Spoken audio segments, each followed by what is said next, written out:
بسم اللہ الرحمن الرحیم۔ السلام علیکم دوستو، امید کرتے ہیں آپ سب خیریت سے ہوں گے۔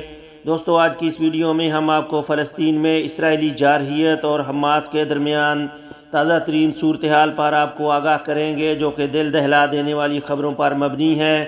تو ویڈیو کے ساتھ اینڈ تک ضرور جڑے رہیے، کیونکہ اس ویڈیو میں بڑی بڑی بریکنگ نیوز اور خبریں شیئر کی گئی ہیں۔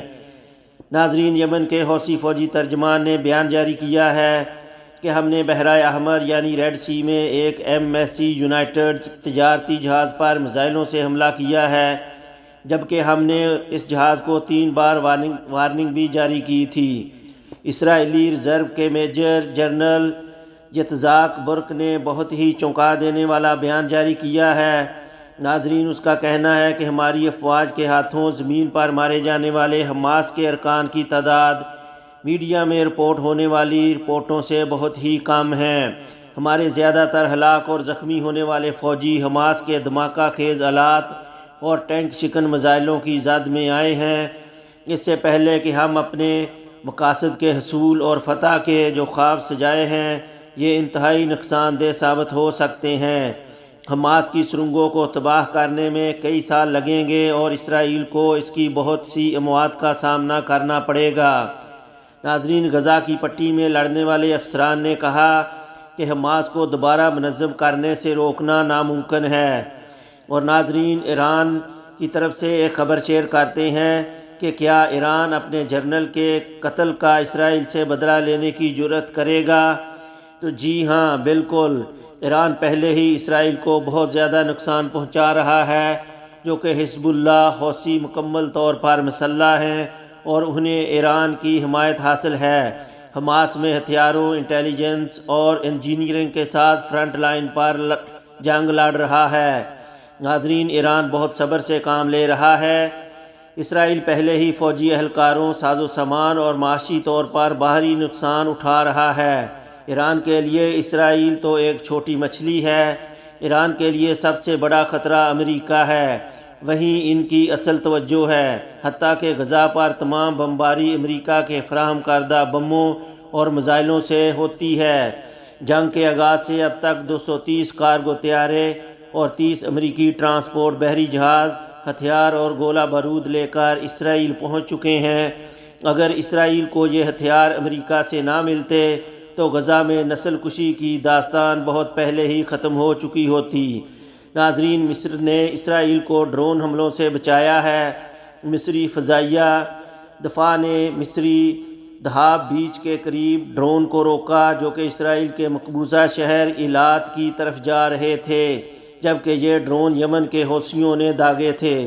ناظرین، جانسن اینڈ جانسن کے نائب صدر نے اپنے لنکڈن پر لکھا ہے کہ ان کا خیال ہے کہ غزہ میں ہر ایک کو قتل کرنا بہت ضروری ہے۔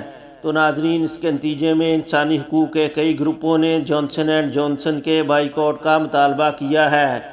ناظرین، بھارت میں اسرائیل سفارتخانے کے قریب بم دھماکہ ہوا ہے۔ نئی دلی پولیس اس واقعہ کی تحقیقات کر رہی ہے۔ ناظرین، ایک سعودی عرب کی طرف سے بریکنگ نیوز آپ کے ساتھ شیئر کرتے ہیں۔ سعودی عرب نے حوثیوں کے خلاف آپریشن خوشحالی گارڈین میں شامل ہونے کی امریکی درخواست کو مسترد کر دیا ہے۔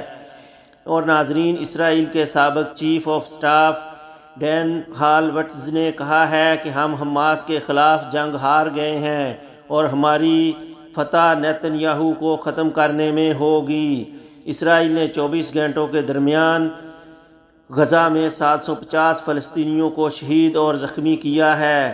ناظرین، حکام کا کہنا ہے کہ اسرائیلی صدر ہرزوگ نے غزہ میں فلسطینیوں کو مارنے کے لیے توپ خانے کے گولے پر لکھا ہے، ہمیں تم پر بھروسہ ہے۔ جہاں اسرائیل کی جنگ اپنے 81ویں دن میں داخل ہو رہی ہے۔ ناظرین، اسرائیلی فوج کے چیف آف سٹاف کا کہنا ہے کہ جنگ مزید کئی مہینوں تک جاری رہے گی اور ہم مختلف طریقوں سے کام کریں گے۔ ایک دہشت گرد تنظیم کو ختم کرنے میں کوئی جادوئی حل یا کوئی شارٹ کٹ نہیں ہے۔ شام میں ایرانی اہلکار کی ہلاکت کے حوالے سے انہوں نے کہا کہ ہم ملک کے دفاع کے لیے پرعزم ہیں اور ہم کسی بھی حد تک جانے اور بہت سے کام کرنے کے لیے تیار ہیں۔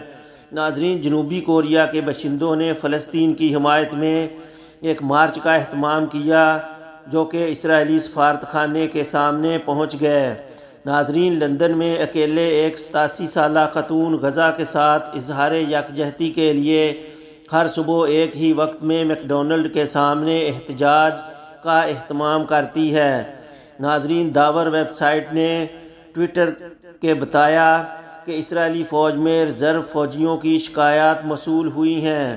ان کا کہنا ہے کہ یہ ہمارے لیے غیر معقول ہے کہ ہم جنگ میں بھی حصہ لیں اور پھر سوچیں کہ اپنے خاندانوں اور بچوں کے لیے خوراک کیسے فراہم کی جائے۔